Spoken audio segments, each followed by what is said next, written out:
Lord, alisin mo ko sa sitwasyong mabigat at problemado.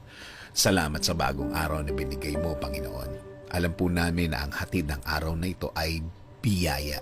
Ang hatid ng araw na ito ay pag-asa at puno ng inyong presensya.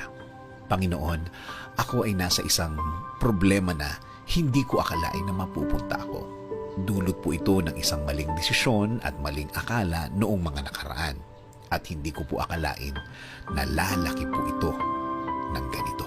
Problemang nagdulot na rin sa akin ng mga sleepless nights, Lord. Hindi ko alam ang gagawin. Hindi ko alam ang iisipin. Kapag naiisip ko na lumapit sa iba, parang pinanghihinaan po ako ng loob, Lord. Kaya kailangan ko na naman po ng inyong guidance, Panginoon. Bigyan niyo po ako ng sagot sa aking problema. Kailangan ko na po ito, Panginoon. Ibigay niyo po ang tamang tao na mag-aalis sa akin sa ganitong sitwasyon. Ilagay niyo po ako sa tamang lugar. Ibigay niyo po ang tamang pagkakataon, Panginoon.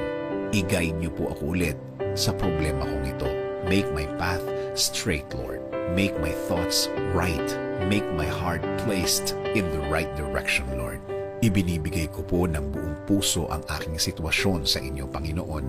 Alam ko po na mabibigyan niyo po ng solusyon ang lahat ng problema.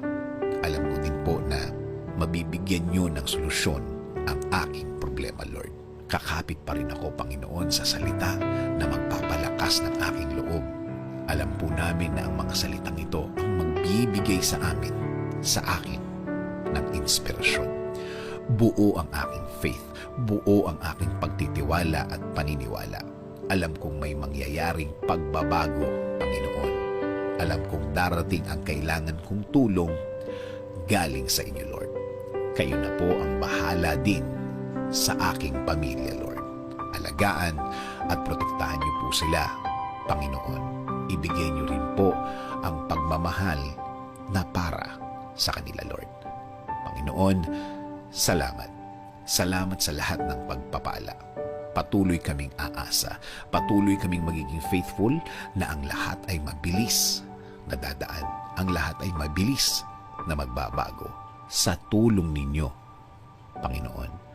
Salamat sa laging pagbibigay ng mga araw at linggo na puno ng pagpapala sa aming buhay. Salamat sa laging pagpo-provide sa amin, Panginoon.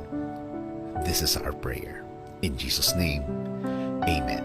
Sabi nga sa Psalm 37:4-5, delight yourself in the Lord, and He will give you the desires of your heart.